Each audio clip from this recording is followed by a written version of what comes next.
आपका स्वागत है आपके अपने YouTube चैनल महाअध्ययन में। वीडियो को लाइक करें और अगर अभी तक चैनल को सब्सक्राइब नहीं किया है तो जल्दी से कर दीजिए। आज हम करने जा रहे हैं हमारी 8वीं कक्षा की हिंदी की वर्कशीट जिसका नंबर है 19। यहाँ पर लिखा नहीं गया है, आप स्वयं लिख लीजिए, शायद लिखते हुए भूल हो गई है। और आज तारीख है 1 दिसंबर। आज हम बात करने जा रहे हैं जहाँ पहिया है। चित्र को देखेंगे तो बहुत ही स्पष्ट रूप से दिखाई दे रहा है एक नवयुवती या ये कहें कि एक युवती साइकिल को चलाते हुए दिखाई गई है। दिखते हुए पेड़ जो कि खजूर के हैं और साथ में ये नारियल के भी हो सकते हैं। इसके अलावा जो समुद्र तट दिखाई दे रहा है उससे पता चलता है कि ये एक दक्षिणी भारत का चित्र है, दक्षिणी भारत के तट का चित्र है, ये भी कह सकते हैं। तो चलो शुरू करते हैं। पुडुकोट्टई ये तमिलनाडु की एक जगह का नाम है और जगह में भी ये एक जिले का नाम है। शुरू करते हैं। साइकिल चलाना एक सामाजिक आंदोलन है। कुछ अजीब सी बात है ना? बिल्कुल, साइकिल चलाने को अगर आंदोलन कहा जाएगा तो ये अजीब सी बात तो लगेगी ही और साथ में चौंकाने वाली बात भी लगेगी।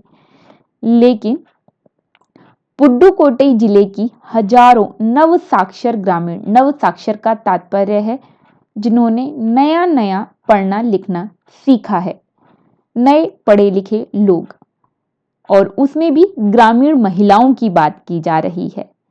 उनके लिए यह अब एक आम बात है। ये बात हमारे लिए अजीब और असाधारण चौंकाने वाली हो सकती है, लेकिन वहां पर यह एक सामान्य बात है।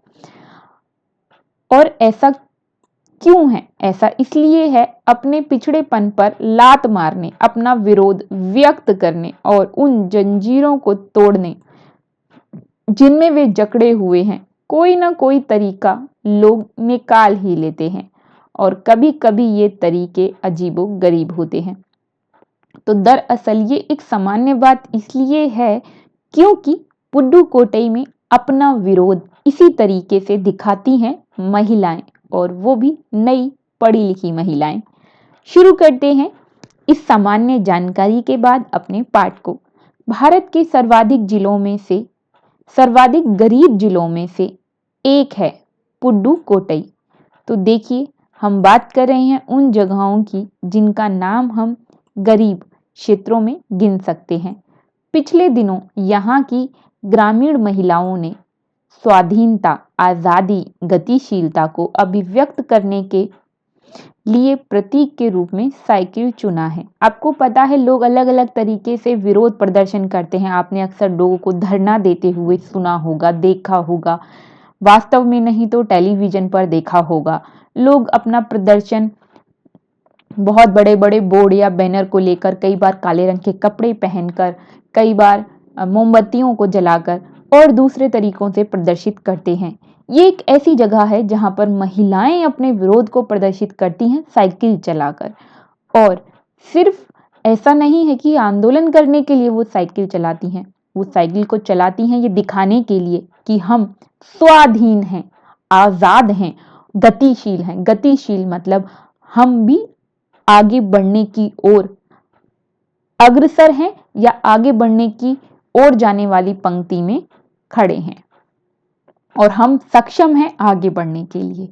उनमें से अधिकांश नव साक्षर थीं, यानी कि नई पढ़ी लिखी महिलाएं।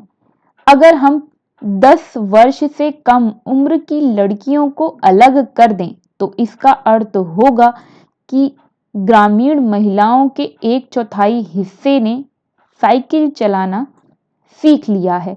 ये कह रहे हैं अगर हम लड़कियों को जो 10 साल से छोटी हैं उनकी बात ना करें, शेष महिलाओं की बात करें, तो 4 में से 1 महिला को साइकिल चलाना आता है।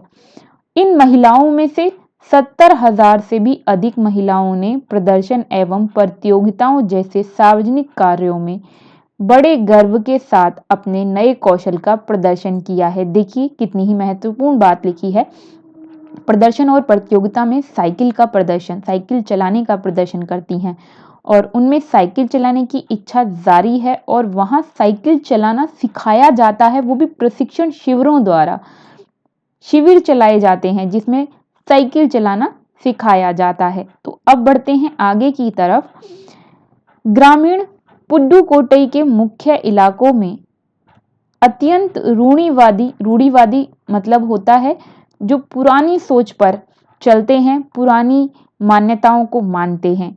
पुरानी मान्यताओं को मानने वाली पृष्ठभूमि से आई युवा मुस्लिम लड़कियां सड़कों से अपनी साइकिल पर जाती हुई दिखाई देती हैं, और उसी में से एक हैं जमील बीवी,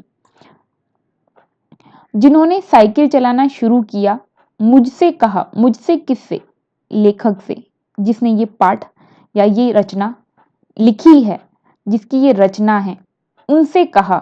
क्या कहती हैं जमील बीवी? जमील बीवी कहती हैं, यह मेरा यानी कि साइकिल चलाना मेरा अधिकार है। अब हम कहीं भी जा सकते हैं, अब हमें बस का इंतजार नहीं करना पड़ता। मुझे पता है कि जब मैंने साइकिल चलाना शुरू किया तो लोग फप्तियां कसते थे। फप्तियां मतलब ऐसी बातें बोलना जो हमें बुरी लगती हैं, या व्यंग्य करना या छेड़छाड़ करना, लेकिन मैंने उस पर कोई ध्यान नहीं दिया। तो जमील बीवी कहती हैं कि मैंने साइकिल चलाना सीख लिया है, अपनी आज़ादी को प्रदर्शित करना सीख लिया है। आज मुझे कहीं जाना है तो मुझे बस की भीड़ भाड़ छेड़छाड़ को बर्दाश्त करने की ज़रूरत बिल्कुल भी नहीं है। मैं अपनी साइकिल से जहाँ कहीं भी जाना चाहूँ जा सकती हूँ। और जब मैंने इसे चलाना सीखा तो लोग काफ़ी तरह की बातें बनाते थे, लेकिन क्योंकि मैंने उन बातों पर ध्यान नहीं दिया, इसलिए आज मैं साइकिल चलाना भी सीख गई हूँ और अपनी गतिशीलता को दिखाना भी। अब बढ़ते हैं हम आगे की तरफ, देखते हैं आज हमने क्या सीखा। सब प्रश्न उत्तरों की बारी है। आपके विचार से सामाजिक आंदोलन किसे कहेंगे? जब समाज का एक बड़ा हिस्सा समाज की किसी बुराई के खिलाफ एकजुट होकर विरोध या संघर्ष करता है, तब वह सामाजिक आंदोलन कहलाता है। बिल्कुल उसी तरह जिस तरह हमारे पाठ में नव युवतियां एकजुट होकर साइकिल चलाना सीख रही हैं, चला रही हैं और प्रदर्शनों में भाग ले रही हैं, चाहे वो प्रतियोगिता प्रदर्शन हो या अन्य तरह का।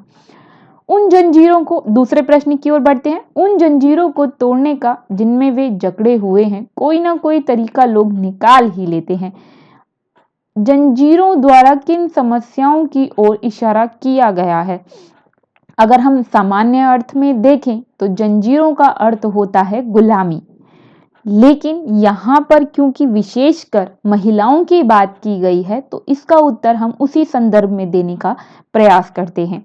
जंजीरों का तात्पर्य है महिलाओं का अपनी इच्छा अनुसार घर से बाहर नहीं जा सकना, कहीं आने जाने की स्वतंत्रता का न होना, अपने मन की इच्छा को पूरा न कर सकना, इसके लिए दूसरे व्यक्तियों और साधनों पर आश्रित होना। अब बढ़ते हैं तीसरे प्रश्न की ओर। पुडुकोट्टई नामक स्थान का वर्णन पाठ में क्यों किया गया है? इसी पाठ को क्यों लिया गया है, हमें ये बताना है। तो चलिए बताते हैं इसका उत्तर। क्योंकि यह एक ऐसा जिला है जहां महिलाओं ने अपनी स्वाधीनता, आजादी और गतिशीलता को अभिव्यक्त करने के लिए सामाजिक आंदोलन छेड़ा है और प्रतीक के रूप में साइकिल को चुना है। अब बढ़ते हैं हम आगे की ओर, चौथे प्रश्न की ओर।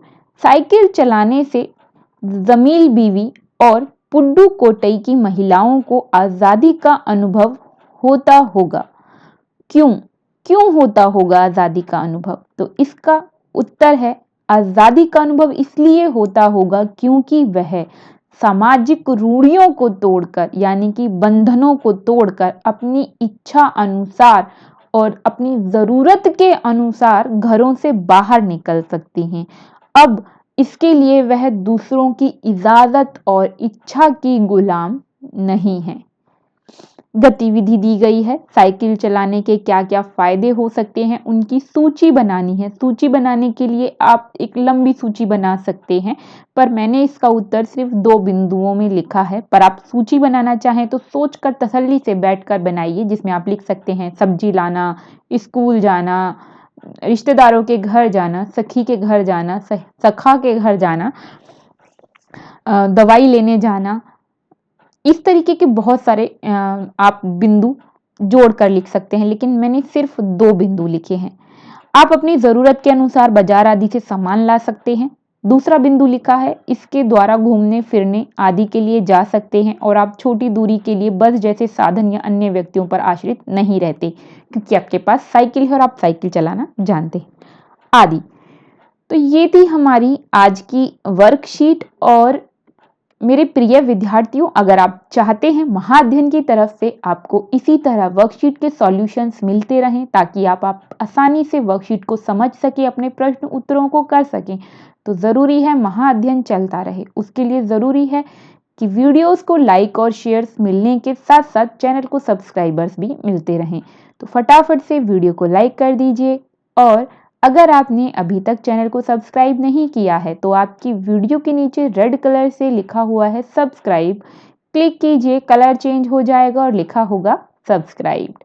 फिर मिलते हैं ऐसे ही वीडियोस के साथ, तब तक के लिए स्वस्थ रहें, खुश रहें। नमस्कार और धन्यवाद।